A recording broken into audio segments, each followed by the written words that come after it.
नमस्कार, आपके साथ मैं हूं समीर अब्बास। तवांग झड़प के मुद्दे पर ऑपोजिशन सरकार पर अभी भी हमलावर नजर आ रहा है। संसद में भी इसे लेकर गतिरोध बरकरार है और इस वक्त हमारे साथ रणदीप सिंह सुरजेवाला मौजूद हैं, कांग्रेस पार्टी के सांसद और वरिष्ठ नेता। सुरजेवाला जी, स्वागत है टीवी 9 भारतवर्ष पर आपका।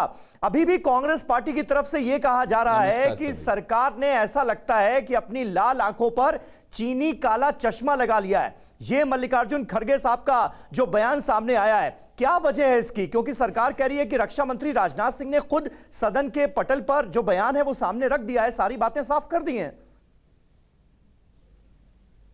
समीर भाई, देश की सुरक्षा से कोई समझौता नहीं हो सकता। देश की भूभागीय अखंडता से खिलवाड़ कोई मंजूर नहीं कर सकता, चाहे वो किसी दल का सदस्य हो या इस देश का नागरिक। इस देश में हो क्या रहा है? चीन 3 जगह अतिक्रमण कर रहा है, दुस्साहस कर रहा है, सीधे सीधे हमारी सरजमी पर कब्जा कर रहा है। पहले लद्दाख में, आज भी डेप्सांग प्लेन्स में वाई जंक्शन जिसे आप कहते हैं, वहां तक चीन कब्जा करे बैठा है। पेट्रोल पॉइंट 13, 14, 14A, 15 इत्यादि पर हमारी फौज पेट्रोलिंग नहीं कर पा रही। दौलत बेग ओल्डी एयर स्ट्रिप, जो सबसे फॉरवर्ड एयर स्ट्रिप है इस देश की और स्ट्रैटेजिक है, सुरक्षा के दृष्टि से सबसे अहम है, वो अब उनकी आर्टिलरी फायर रेंज में है। मोदी सरकार क्या कर रही है? गोगरा और हॉट स्प्रिंग्स जो लद्दाख का हिस्सा हैं, वहां पर कुछ नहीं, वहां पर भी चीन कब्जा करे बैठा है। और आज आपके चैनल पर मैं एक खुलासा करूंगा। पेंगोंग सो लेक के बिल्कुल साथ में चीन ने मिलिट्री गैरिसन बना ली है। मैं आपको 15 जून 2020 और 4 अक्टूबर 2020 की मैक्सर टेक्नोलॉजी की ये मैक्सर सैटेलाइट की ये पिक्चर दिखा रहा हूं रणदीप जी। लेकिन यहां पर एक पॉइंट जो है रणदीप जी, मैं आपसे जरूर वो शेयर करना चाहूंगा, क्योंकि इसको लेकर बड़ा कंफ्यूजन हो रहा है। बार बार ऑपोजिशन की तरफ से, कांग्रेस पार्टी की तरफ से यह कहा जा रहा है कि देखिए चीन हमारी जमीन पर कब्जा करके बैठा है, जबकि हकीकत यह है, जिससे सरकार की तरफ से भी, सेना की तरफ से भी साफ किया गया कि 1 इंच जमीन पर भी कब्जा नहीं हुआ है, कोई नया कब्जा नहीं किया है चीन ने 1962 के बाद। लेकिन जो विवादित इलाके हैं वहां पर चीन के सैनिक आगे बढ़ने की कोशिश करते हैं, हम उन्हें पीछे खदेड़ देते हैं।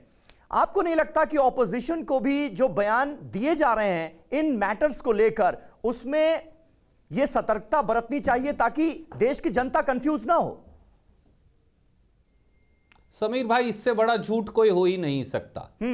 याद करिए, रिकॉर्ड खंगालिए, 2008-9 के अंदर भी चीन वाई जंक्शन तक आ गया था। डेप्सांग प्लेन्स लद्दाख में हमारी सेनाएं लगभग 6 महीने तक एक दूसरे के सामने खड़ी रही। आखिर में हमने चीन को वापस खदेड़ा। आज फिर चीन वाई जंक्शन तक कब्जा करे बैठा है। मैं वो जिम्मेवारी से आपको कह रहा हूं। चीन गोगरा हॉट स्प्रिंग्स में कब्जा करे बैठा है, लद्दाख में। और ये तो मैं सैटेलाइट की इमेजरी दिखा रहा हूं ना। अगर गलत है तो मुकदमा दर्ज करिए। ओके। जून 5, 2020 को यह बिल्कुल जमीन खाली है और अब चीन ने पेंगोंग सो लेक के साथ यह पूरी मिलिट्री गैरिसन बना ली है। ये पुल भी तो देखिए, ये तो नया है। ये देखिए, पेंगोंग सो लेक के साथ चीन ने यह पूरा पुल बना लिया है। दोनों तरफ डेक बना लिए हैं, राडोम लगा लिए हैं। मैं रेडोम की पिक्चर भी लेकर आया हूं। ये देखिए, ये रेडोम्स उन्होंने लगा लिए हैं। तो इससे हमारी राष्ट्रीय सुरक्षा को खतरा नहीं तो क्या है? और आज खबर आ रही है डोकलाम में, जहां 2017 में हम एक दूसरे के सामने खड़े थे और हमारी सेनाओं ने बहादुरी दिखाई और चीन को 1 इंच आगे नहीं बढ़ने दिया, तब भी वो टोरसा नाला जो है डोकलाम में, भूटान और ये अरुणाचल के बिल्कुल साथ के इलाके में, वो क्रॉस करना चाहते थे। अब खबर ये आई है आज कि उन्होंने टोरसा नाला पर एक ब्रिज बना लिया है। अगर वो वहां ब्रिज बना लेंगे तो वो रिज तक पहुंच जाते हैं, जिससे सिलीगुड़ी कॉरिडोर, जो हमारे 7 उत्तर पूर्व के प्रांतों का लिंक है, वो वहां तक पहुंच जाएंगे। हमारी सरकार क्या कर रही है? चुप है। उधर अरुणाचल प्रदेश में उन्होंने एलएसी के इस पार 2 गांव बसा लिए। ये मैं नहीं कह रहा, ये लेकिन अमेरिका जो हमारे मित्र दो देश है उनकी सरकार की रिपोर्ट में कहा से है। हमलावर नजर आ रही है रणदीप जी। गृह मंत्री अमित शाह ये कह रहे हैं कि 1962 में हजारों हेक्टेयर जमीन जो है वो चीन ने हड़प ली और पंडित जवाहरलाल नेहरू के चीन प्रेम की वजह से सुरक्षा परिषद की स्थायी सदस्यता जो है वो हमने गंवा दी, उसकी बलि चढ़ा दी। समीर भाई, पहले तो ये 2022 है, 1962 नहीं। 1962 में हमारी सेनाओं की जिस प्रकार से उन्होंने चीन से लड़े, वीर गति प्राप्त हुई, हमारे हजारों सैनिकों ने सर्वोच्च बलिदान दिया।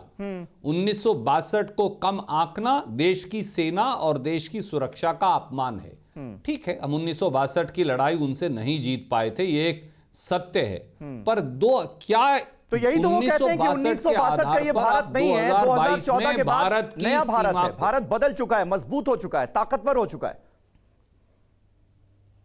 समीर भाई, सवाल बड़ा सीधा है। चीन हमारी धरती पर कब्जा करके बैठा है, किस प्रकार का नया भारत है ये? प्रधानमंत्री ये बयान देते हैं, ना कोई आया ना एक इंच जमीन ली। अब चीन हमारे खिलाफ इसी का इस्तेमाल करता है। अगर हमारी जमीन पर कब्जा नहीं हुआ तो 17 बार चीन से वार्तालाप किस बात का हो रहा है कि भैया पीछे चले जाओ? किस बात की बातचीत हो रही है? एक बात सच है या दूसरी बात सच है? और रक्षा मंत्रालय, विदेश मंत्रालय कहते हैं कि उन्होंने हमारी जमीन पर कब्जा कर रखा है। मैंने कई बार यह सार्वजनिक तौर से दिखाया है, आप उनकी वेबसाइट पे आज चेक कर लीजिए। हम चीन से बात कर रहे हैं कि वो हमारी जमीन खाली करे लद्दाख में, और आप कह रहे हैं, देश के प्रधानमंत्री कह रहे हैं कोई आया ही नहीं। आकर कुछ कह रही है जो उस पर हमें भरोसा करना चाहिए। सरकार की तरफ से जो आधिकारिक बयान आया है उस पर हमें भरोसा करना चाहिए। जब ऑपोजिशन की तरफ से यह कहा जाता है तो लोगों को यह लगता है कि भाई कम से कम जो विदेश नीति से जुड़े हुए मुद्दे हैं, दुश्मन देश अगर हमारी सीमा में घुसने की कोशिश करता है और उसे मुंहतोड़ जवाब दिया जाता है तो कम से कम ऐसे मसलों पर तो हम एक मत हों, राजनीति से परे नजर आए देश के मसलों पर। तो समीर जी, क्या हम आंख बंद करके बैठ जाएं कि हां चीन जितना मर्जी कब्जा करे, प्रधानमंत्री ने कह दिया कोई नहीं आया तो नहीं आया? तो फिर विदेश मंत्रालय क्यों कह रहा है कि चीन ने हमारी धरती पे कब्जा किया है? तो आप 17 बार कमांडर लेवल टॉक्स क्यों कर रहे हैं चीन के साथ अगर एक इंच जमीन पर कब्जा नहीं हुआ? वाई जंक्शन तक डेप्सांग प्लेन्स में चीन क्यों बैठा है? गोगरा हॉट स्प्रिंग पे चीन का कब्जा क्यों है? डोकलाम में उन्होंने टोरसा नाला पर पुल क्यों बना लिया है? पेंगोंग सो लेक में लद्दाख में उन्होंने पुल कैसे बना लिया है? अरुणाचल प्रदेश में LAC line of actual control के पार 2 गांव चीन ने कैसे बसा लिए हैं? क्या सवाल पूछना देशद्रोह है? नहीं, बिल्कुल क्या देश की सरजमी की रक्षा के लिए सरकार को कहना देशद्रोह है? का काम है सवाल पूछना। ये बात बिल्कुल मैं मानता हूं। लेकिन रणदीप जी, एक और सवाल जिसका बार बार जिक्र किया जा रहा है वो भारतीय जनता पार्टी की तरफ से, और खुद गृह मंत्री अमित शाह ने भी यह आरोप लगाया कि भाई कांग्रेस पार्टी की बड़ी सांठगांठ है चीन के साथ। वो बार बार जिक्र करते हैं राजीव गांधी फाउंडेशन को जो चंदा दिया गया चीन की तरफ से, उसका जिक्र होता है दूतावास के थ्रू। और वो संसद में जब गतिरोध नजर आया और कांग्रेस पार्टी के सांसदों ने हंगामा किया तो गृह मंत्री अमित शाह ने कहा कि भाई देखिए, उसी से रिलेटेड सवाल पूछा जाना था, इसीलिए यह हंगामा हो रहा है, क्योंकि सवाल पूछा जाता तो उनकी पोल खुलती। समीर भाई, पहली बात तो आपके चैनल पर मैं जिम्मेवारी से कहूंगा ये कोरी बकवास है और ध्यान भटकाने का भाजपाई षड्यंत्र है। अच्छा, चीन से चंदा किसने लिया? चीन से चंदा लिया था करोड़ों रुपए का चीनी कंपनियों से। हमने प्राइम मिनिस्टर केयर फंड में हमने कई बार यह सवाल पूछा, प्रधानमंत्री जी वो चंदा उन कंपनियों से जिनको बाद में हमने बैन करने की भी कोशिश की, जो की भी नहीं, वो कैसे हुआ?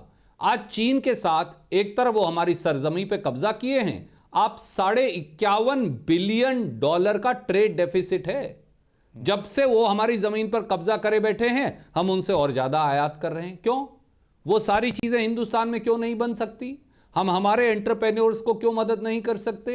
हम मेक इन इंडिया को मेक इन चाइना बनाने पर क्यों लगे हैं? और भारतीय जनता पार्टी ने चीन में डेलीगेशन क्यों भेजे थे? क्यों Bharatiya Janata party communist party of China से प्यार की और प्रेम की पींगे बढ़ा रही हैं? क्यों आपने पीएम केयर फंड में चीनी पैसा लिया है? इस बात का जवाब नहीं देंगे क्योंकि यह सच्चाई है। चलिए, ठीक है रणदीप जी, बहुत बहुत शुक्रिया इन तमाम सवालों का जवाब देने के लिए, हमारे साथ जुड़ने के लिए, TV9 भारतवर्ष से बात करने के लिए। फिलहाल इस खास पेशकश में इतना ही। नमस्कार।